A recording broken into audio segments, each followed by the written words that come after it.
सभी दोस्तों को मेरा नमस्कार। मैं अंकित गुरेती आपका स्वागत करता हूँ एग्ज़ाम वे पे। तो जैसा आपको पता ही है कि उत्तराखंड का हम इतिहास पढ़ रहे हैं और अब तक हमारे भाई टोटल 4 सेशन हो चुके हैं। ये 5वां सेशन है। इसकी जो पीडीएफ होती है वो आप लोगों को टेलीग्राम ग्रुप में मिल जाता है, जिसकी की लिंक मैं डिस्क्रिप्शन बॉक्स में हमेशा डाला रहता है। और देखिए, ये इतिहास जो हम पूरा बेसिक से और पूरा डीप में जाके करेंगे ताकि कोई भी पॉइंट हमारा छूटे ना। उम्मीद है कि ये आपके 30 से 40 दिनों में कंप्लीट हो जाना चाहिए, क्योंकि ये हम कहाँ तक पढ़ने वाले हैं, 9 नवंबर 2000 तक का इतिहास, मतलब जहाँ पे तक हमारा जो राज्य बना था वहाँ तक का हम अपना इतिहास पढ़ने जाएंगे। ठीक है। तो आज का जो हमारा टॉपिक है वो है कुड़िंद वंश और भाई क्या कुषाण जो शासनकाल था। तो देखिए, कुड़िंद जो वंश है उसको पहली राजनीतिक शक्ति बोला गया। क्या बोला गया? पहले राजनीतिक शक्ति। और इस राजनीतिक शक्ति के बारे में जो जानकारी मिलती है दोस्तों हमें, वो हमको मिलती है कहाँ से? इसके सिक्कों से। इसकी जो मुद्राएं थी उसमें, जो कि आपके सामने यहाँ पे दिख रही है, ये इसकी क्या है भाई? मुद्राएं हैं। तो प्राचीन कुड़िंद, मध्यवर्ती कुड़िंद और उत्तरवर्ती कुड़िंद कहा गया, और कहा गया है कि लगभग 1500 ईसा पूर्व से ये लगभग 200 या 300 ईस्वी तक इनका क्या था भाई? शासन था। ठीक है, उत्तराखंड के इतिहास में, और पहली इसको राजनीतिक शक्ति भी बोला गया। अब देखिए, ध्यान से समझना मेरी बात को, कि कुड़िंद शासन काल को प्रथम राजनीतिक शक्ति कहा। और ये किस जानकारी का ये स्रोत आया कहाँ से भाई? उनके कुड़िंद की जो मुद्राएं थी। और कहा जाता है कि लगभग 1500 से लेकर के 200 से, मतलब 1500 ईस्वी पूर्व से लेकर 200-300 तक इनका क्या था? शासन था। अब देखो, हर किसी शासन काल में कोई राजा होता है ना, जिसकी की पहचान होती है कि हाँ भाई ये था। जैसे कि आप आगे अभी चंद पढ़ोगे, परमार पढ़ोगे, तो बहुत सारे राजा हुए, लेकिन उनमें से 10 से 15 ऐसे राजा हुए जिनका कि नाम सब जानते हैं, और 4 से 5 ऐसे जो कि बहुत फेमस होते हैं। तो इनका एक शक्तिशाली शासक था अमोघ भूति। क्या था भाई? अमोघ भूति। इसके बारे में पता इसलिए चला है ना, क्योंकि इसकी कुछ रजत और ताम्र मुद्राएं दोस्तों हमें पश्चिम में व्यास से लेकर अलकनंदा तक तथा दक्षिण में सुनेश से भयत तक, मतलब ये पता चला हमें कि इसके सिक्कों से, इसके ताम्र मुद्राओं से, कि इसका जो शासन था वो पश्चिम में के व्यास से लेकर अलकनंदा तक और दक्षिण में सुनेत से बेहद तक। तो सुनेत उस टाइम पे लुधियाना को बोला जाता था, और बेहद बोला जाता था आपका सहारनपुर से। और जो इसकी मुद्राएं थी, किसकी? अमोघ भूति की, है ना, जो कि आपके सामने भी दिख रही हैं, है ना। तो कुछ मुद्राओं में इसका क्या लिखा गया था? राघा कुड़िंदश अमोघ भूति स महरजस। और ये बहुत इंपॉर्टेंट पॉइंट है आपके पेपर पॉइंट ऑफ व्यू से। इसके सिक्कों में लिखा गया। अब जब हम महाभारत पढ़ते हैं तो महाभारत में ये कहा गया है कि जो कुड़िंद हैं भाई, जो कुड़िंद शासक हैं, है ना, जो कुड़िंद नरेश हैं, उनको तो उन्होंने बोला द्विज श्रेष्ठ। क्या बोला? द्विज श्रेष्ठ। परंतु जो कुड़िंद लोग, जो राज्य में जो लोग थे, उनको क्या कहा उन्होंने? द्विज। क्या कहा? द्विज। तो भाई नरेश बड़ा होता है तो आगे श्रेष्ठ लगा दिया, है ना। उससे जो छोटे रहेंगे उनके लिए क्या कह दिया? द्विज कह दिया।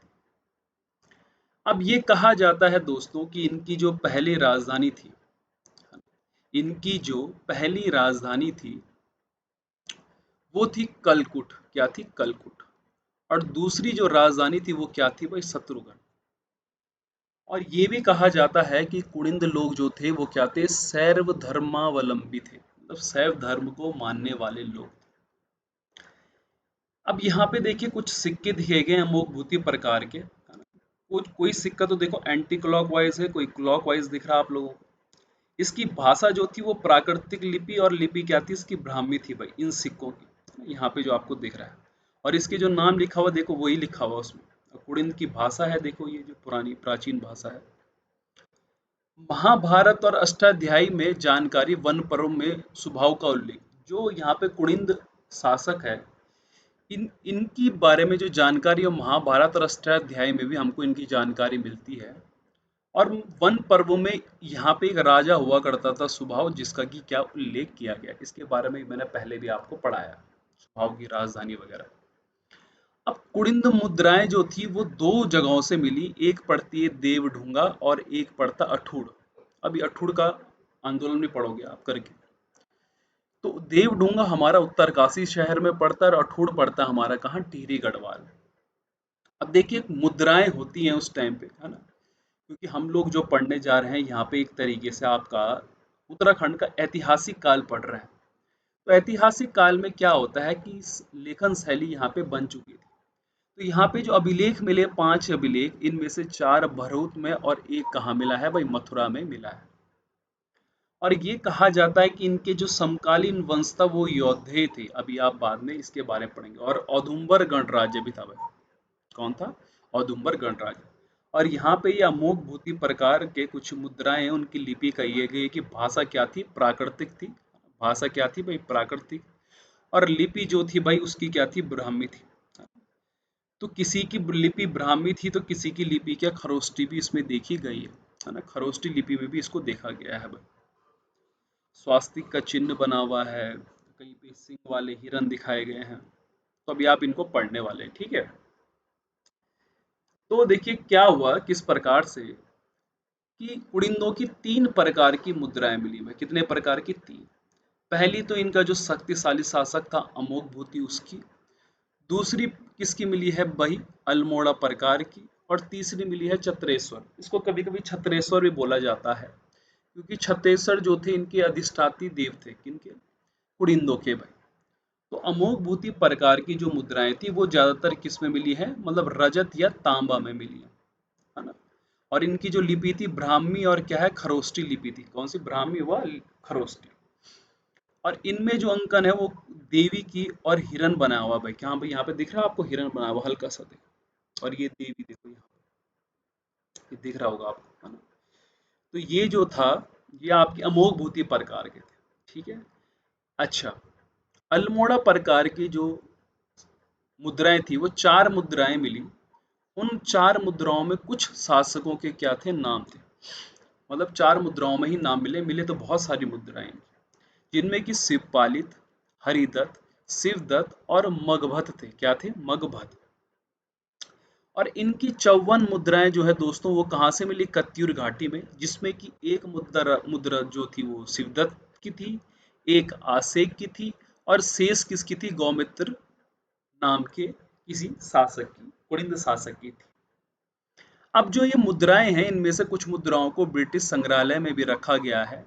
और ब्रिटिश संग्रहालय में जो राजा की एक मुद्रा है वो कौन से राजा की है, शिव रक्षित। किसकी है? शिव रक्षित की। अब जो ये मुद्राएं मिली थी आपकी, यहाँ पे 8 कुड़िंद नरेशों के भी क्या है, नाम है। क्या है? 8 कुड़िंद नरेशों के क्या है, नाम है। अब ये कहा जाता है कि जब शक्तिशाली शासक अमोघ भूति का शासन खत्म हो गया तो वहां पे मैदानी जो क्षेत्र थे वहां शकों ने आक्रमण कर अधिकार कर लिया। और इसका जो उदाहरण मिलता है हमको वो मिलता है कटारमल का सूर्य मंदिर, जो कि आपका अल्मोड़ा में स्थित है। कहाँ स्थित है आपका? अल्मोड़ा में। कटारमल का सूर्य मंदिर, जो कि हमको ये बताता है कि उत्तराखंड में कुड़िंदों के बाद अगर कोई आया तो वो कौन आया भाई, शक। कौन लोग आए? शक लोग आए। और तीसरा चतरेश्वर प्रकार के, कहा जाता है कि इनके जो देव थे छत्रेश्वर साहब, है ना, भगवान छत्रेश्वर, उन्हीं के जो है ये मुद्राएं इन्होंने निकाली थी। किन्होंने? कुड़िंदों की। और कुड़िंदों की अधिष्ठाता देव भी कहा जाता है, ठीक है। अधिष्ठात्री देवी बोलते हैं हम लोग, वैसी अधिष्ठाता देवी बोला जाता है, ठीक है। और यहाँ पे कुछ इसकी मुद्राओं के बारे में भाई ये कहा गया कि किस तरह की मुद्राएं थी। अब क्या हुआ देखो, कि जब अमोघ मूर्ति का शासन खत्म हुआ तो शक आए, और शकों के बाद कौन आया भाई, कुषाण। तो शकों के बारे में ज्यादा कुछ तो मिलता है नहीं, मतलब आपको कटारमल देवी जो सूर्य मंदिर है वहीं से हमको ये पता चला कि कहीं ना कहीं इस यहाँ पे भी क्या था, शकों का शासन था अमोघ भूति के बाद में। अब शक लोगों के बाद में कौन आया, कुषाण आया, तो उनकी कुछ चीजें हमको मिलती है। अब देखो मैंने आपसे कहा है कि ये जो यहाँ पे कुड़िंद थे, कुषाण थे, इनकी मुद्राएं मिली है। मुद्राओं से ही पता चल रहा था भाई कि इनका शासन था, क्योंकि इस टाइम पे लेखन शैली हो चुकी थी, परंतु कहीं ना कहीं कोई दीवारों पे कोई लेख मिलता है, कोई साइट मिल जाती है हमको, है ना, परंतु एक पूरा का पूरा इतिहास लिखा हुआ हमको नहीं मिलता। अब देखो, आपको ये सबसे पहले पता होना चाहिए कि कुषाणी लोगों ने जब भारत पे आक्रमण करा था तो सर्वाधिक जो सोने के सिक्के थे भाई, वो भी इन लोगों ने ही क्या करे थे, सबसे ज्यादा प्रचलित करवाए थे। अब मुद्राएं, 3 मुद्राएं मिली देखो, एक वीरभद्र ऋषिकेश में, मोर ध्वज कोटद्वार में, और गौ विसाण में कहाँ, काशीपुर में। तो आपको यहाँ पे जो ये साइट दिख रही है ये वाली, ये है गौ विसाण। कौन सी, ये वाली। ये है आपका वीरभद्र, और ये है आपका जो साइट है ये कौन सी है आपकी, मोर ध्वज की। और ये गौ विसाण की जो खोज थी दोस्तों, ये करी थी 1960 में केपी नौटियाल ने। किसने करी थी, केपी नौटियाल। मोर ध्वज का मैं बता चुका हूँ कि 87 में एम मरखम साहब ने इसकी खोज करी थी। अगर आप थोड़ा 2-4 वीडियोस पहले देखेंगे, जब तक ये 4 सेशन हो चुके हैं उसको देखेंगे, तो वहां आपको इन सब के आंसर मिल जाएंगे। ठीक है।